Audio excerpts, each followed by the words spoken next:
Hello there, I'm Jimmy Vegas. This is How to Make a Game in Unity, and welcome to episode 42.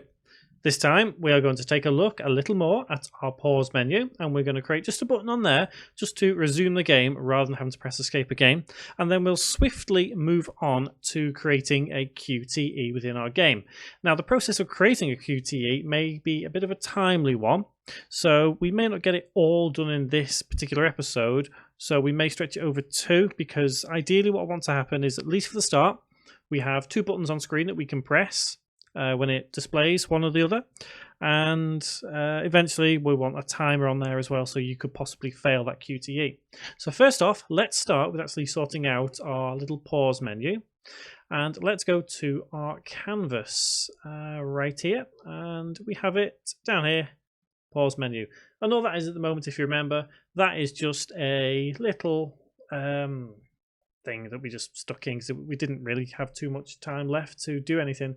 But all we need to do is add in a button right into there. So let's go and add a button, drag and drop onto the pause menu. And while we're at it, let's set the pause menu active again so we can see it. Let's double click the pause menu so we can see. And let's just have a bit of text on here as well. So right click and UI and text. And let's just say paused. Nice and simple. Let's bring this to the top and let's align it, center, have it white text. And let's anchor it to the middle and top. And let's increase the size of the font as well to maybe 30. Probably best to arrange the size of the box a little more as well. There we go. So basically just says paused. So we'll get this button to resume the game. So all we need to do is on here, let's change the text to say resume. And obviously we'll add more buttons as we go along. So let's rename the button itself. So right click, rename, resume game. And let's create a script. So in our script folder, right click, create C# script. And let's call this pause buttons. I guess you could put it in the pause game if you wanted to. It's not going to make too much difference because it's going to be its own method anyway. So when this loads up in Visual Studio, first things first, what we're going to do is take a look at pause game and unpause right here. We need to literally take this, and do you know what? In fact, what I think I'm going to do is, rather than actually use pause buttons, we'll recycle that script and use it for something else. Let's actually have it in pause game. Why create extra scripts when we don't really need to? So let's have a separate method in pause game, and let's call this void unpause game. Open close bracket, open curly bracket, and all we're going to do is let's just copy this few lines of code right here. Because this is going to be a button, let's put public void unpause game, and let's save that script. And if I remember correctly, it is pausing object down here. So let's set that onto there. So click on our button, click plus.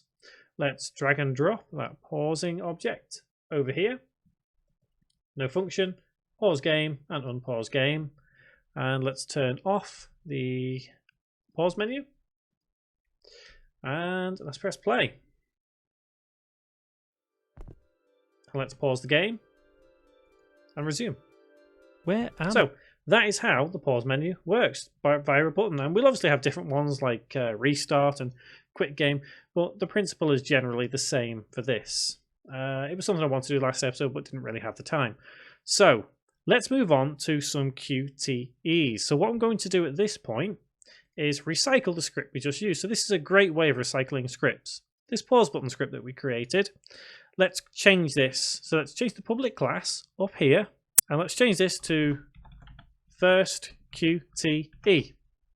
Save the script, head back to Unity, and this script that we call pause buttons, when Unity has had a little think, let's F2 and rename it the same as the class. So first QTE. That way we're not wasting scripts. So what this script is going to be, if we actually open it, it's because we renamed it, it closed it within Visual Studio. So what this is going to be is a way of turning on or off our QTE system, at least for our first QTE. So we're going to define just a couple of objects and also set a count so we can turn everything off once we've reached that actual set number of however many times. So what we'll do is let's get rid of void start because we don't need that. And let's set a couple of variables. The first one is going to be public game object. And it's going to be the QTE object, semicolon. When I say QTE object, what I mean is the object that we're eventually going to have as the QTE. So it'll be like a process that we can just turn on and off via different scripts. Next one, so it's going to be a static because we need to reference from different scripts.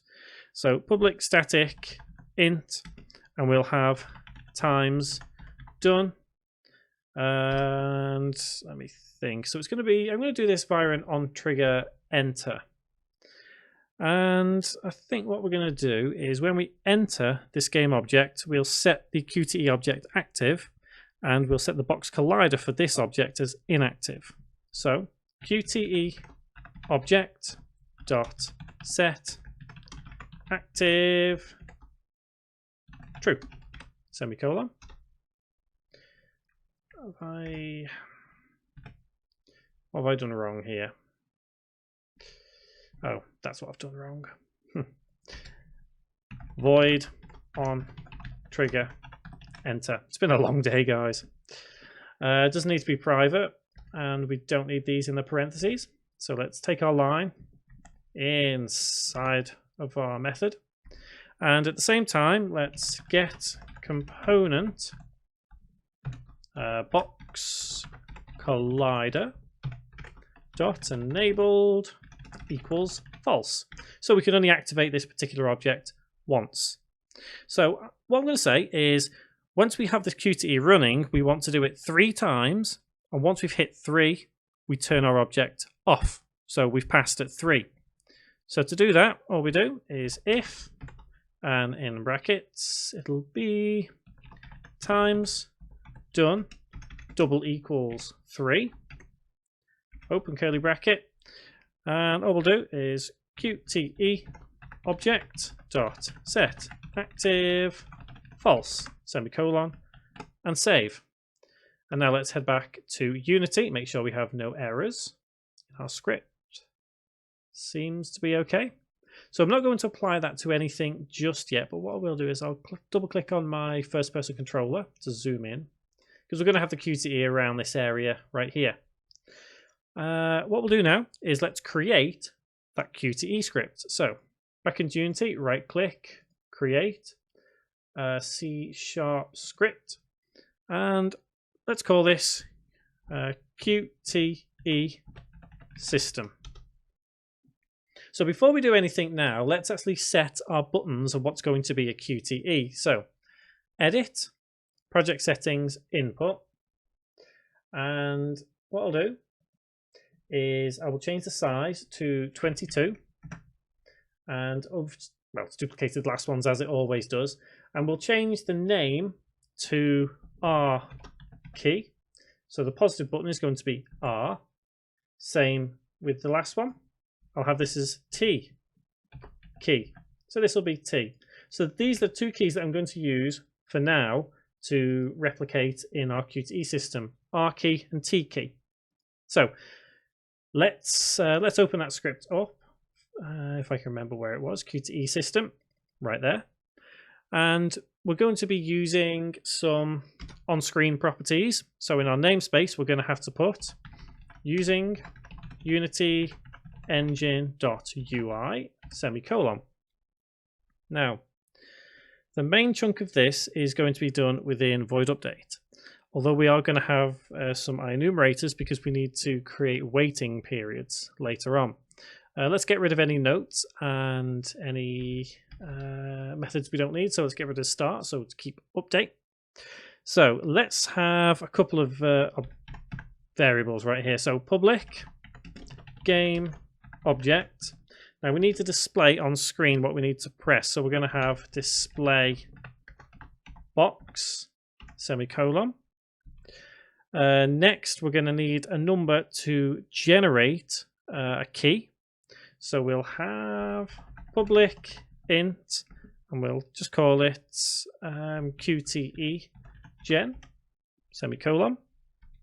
Next, we're going to have a bool, because we need true or false. Are we waiting for a key? So public bool waiting for key. And I think by default we'll put this as true, semicolon. Next, we need to check if we're pressing the correct key. So we'll do this as an int. So public int correct key. And next one, should we have like a pass box on the screen saying we passed? I think we will, just in case, so we can see what's going on. So public game object, and we'll just have pass box, semicolon. So now what this is going to be is several nested if statements to check if we're doing the right thing at the right time. So if, in brackets, waiting for key is equal to true, which when we start the script, it will be.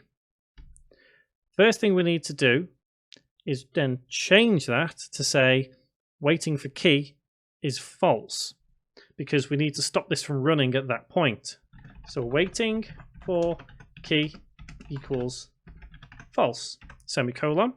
At that same point, we need to generate a random key, either, well, in this case, it's either R or T, but if you're having more keys that you can press for now, then you would obviously generate this number higher than what I'm going to.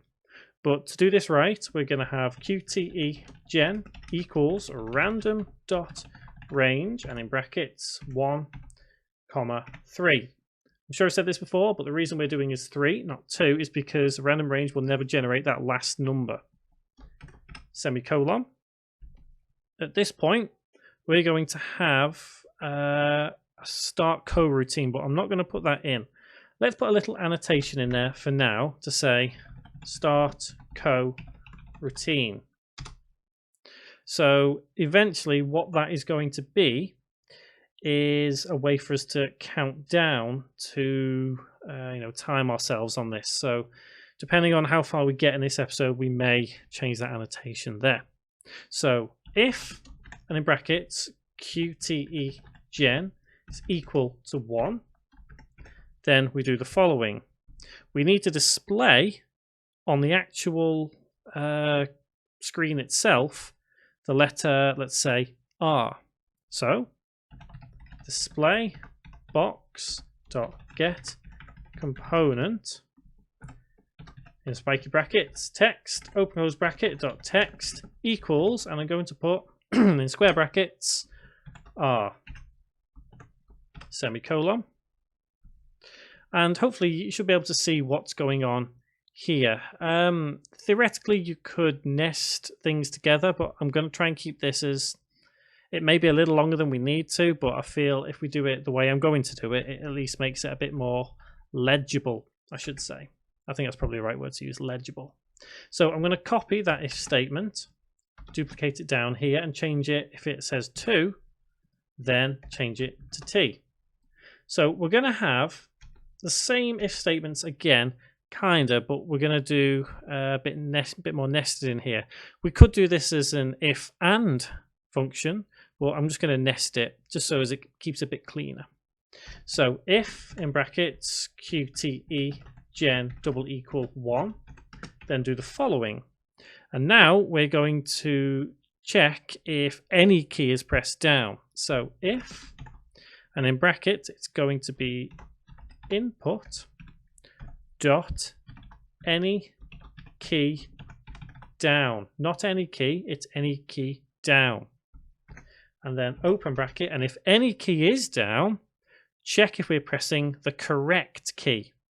So if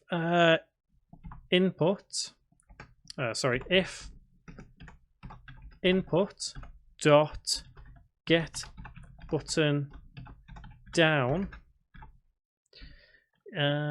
is in brackets and quotes, what is it, R key, so it'll be R key. And remember, this has to be named the same as what we've named it in our settings. Close bracket and open curly bracket. So if the generator says 1, if we're pressing a key, and if that key is the correct key, then we set correct key equals 1, semicolon.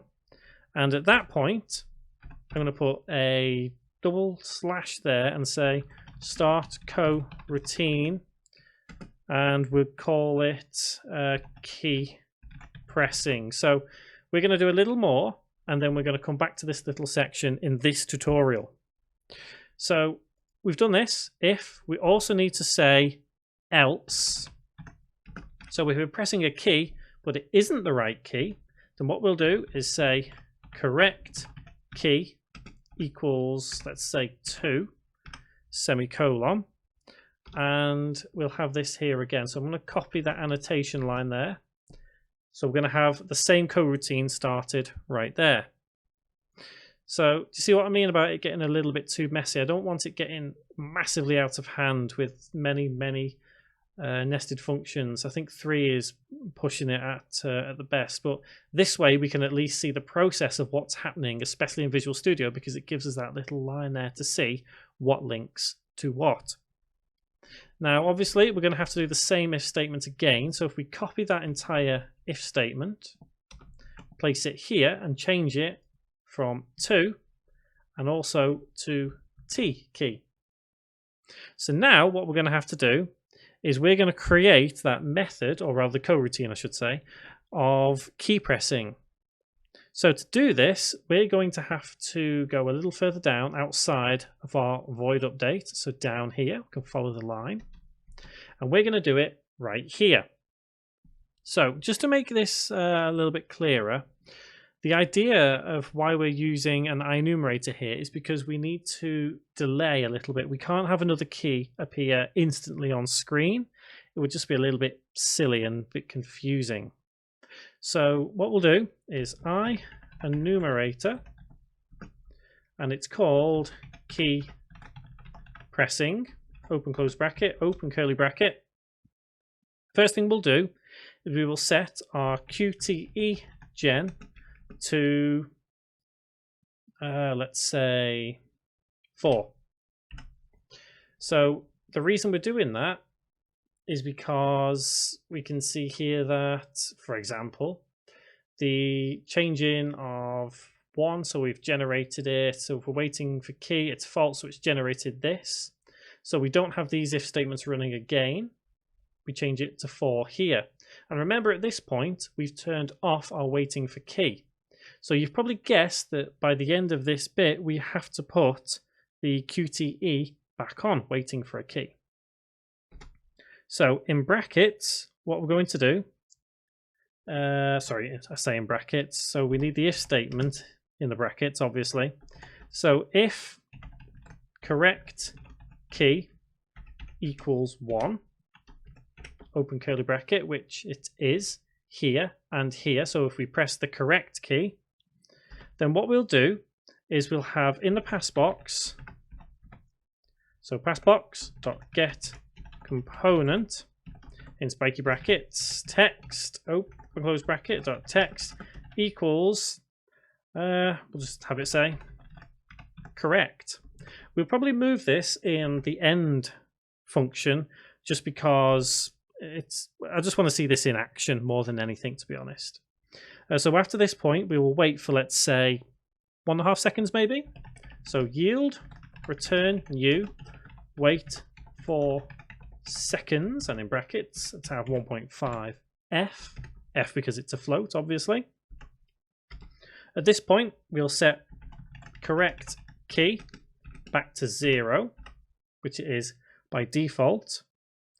Let's also set, so we'll display correct for 1.5 seconds. So let's copy this line again, and let's set the pass box back to blank. And we'll also need to set the display box back to blank. So if we copy that little bit there up to box and have display and paste. So we say displayBox.getComponentText is equal to nothing. And then let's wait another 1.5 seconds, sorry. So we wait for a total of 3 seconds. So we can copy that line right there.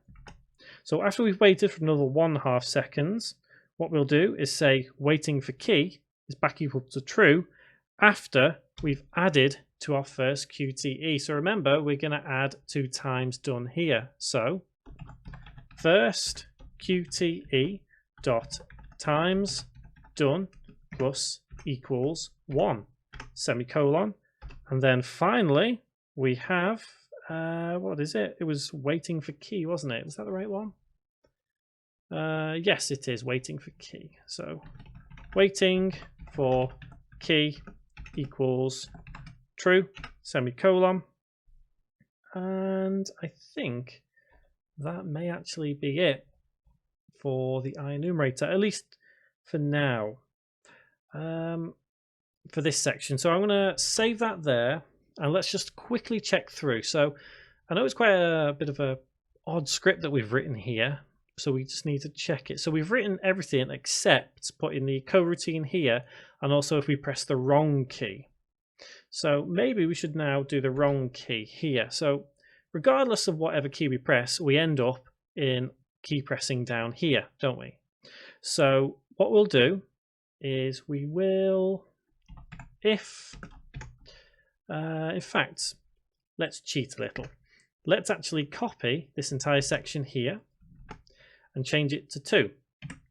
So if it's 2, what we'll say is incorrect. And then we'll wait for 1.5 seconds, reset key to 0, reset everything back to 0. In fact, we'll do pretty much all the same, won't we? The only thing we won't do, the only thing we won't do is this section here, because we want to pass 3 times. If we press the wrong key, we fail. So let's not add to our times done. So that should be it for key pressing. Let's add in our coroutine right here. So start coroutine, and in brackets key pressing, open close bracket semicolon, and we can copy that line of code into each of our annotations here and save the script. So if you have any problems with this script, if it's too much or you just like to see this actual result, it's on the website. Head over there, download an asset, and it'll be on there. Now let's check if we've got any errors. We shouldn't have. Perfect. So there's a couple of things we're going to have to now create.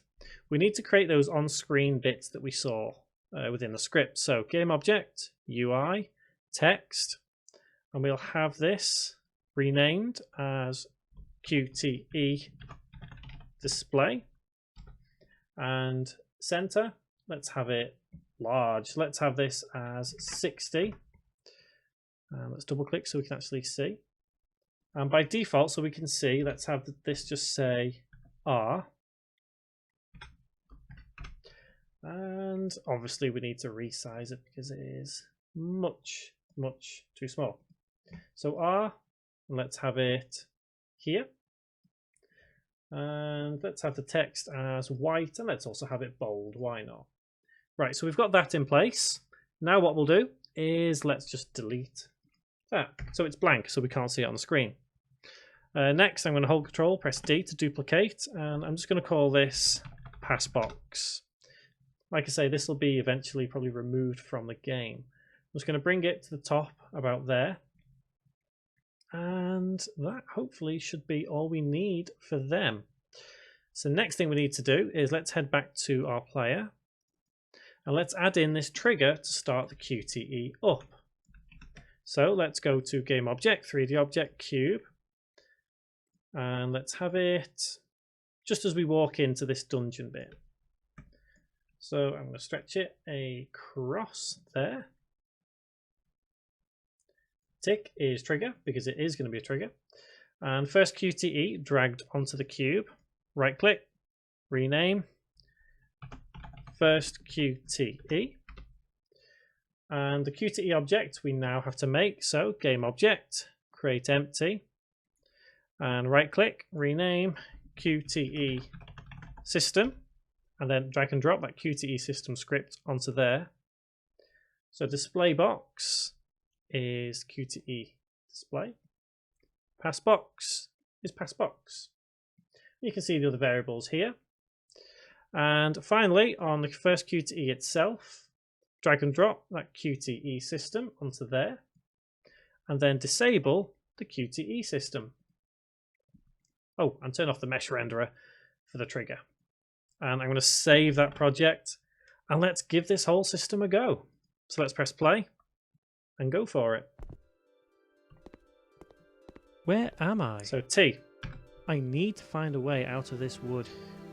So it's not having it. Okay, so why is that not working there? Let's check. Let's go into our file. Let's go into our script here. So, right. Now then, what we'll do, we may remove this waiting for key. So let's take that out there. Let's see if we can rearrange this in the right order. So we'll take that out. And let me see, let's place it. Let's see if it matters where we place it.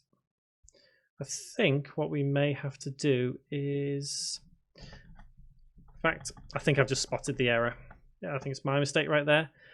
These if statements need to come out just one more. So if we cut them, and they need to come a little bit further down to here and paste there. Now the reason I've done that is because I had those if statements inside this waiting for key, and they obviously wouldn't work correctly. So we need to come back into Unity after it's saved, press play and try again. As I say, if you have problems with the script, it's going to be on the website. Where so there we go. I? T. I need Correct. to find a way out of this wood. R. Correct. It says correct, but it means correct. R. Correct. There we go. And that should be the last one. And that's our QTE done. I'm not going to bother changing that correct. But let's check this out and press the wrong button so we can see the wrong buttons in action. So let's go ahead. Where am I? T. Let's press I need H. to find a way out of this Incorrect. So you can see every time we get this, it says incorrect. And we'll just keep getting these until we actually manage to get 3 correct answers. And there we go. So next time what we'll do is we will add in a timing function to this, so we can't press the, that won't stay there forever.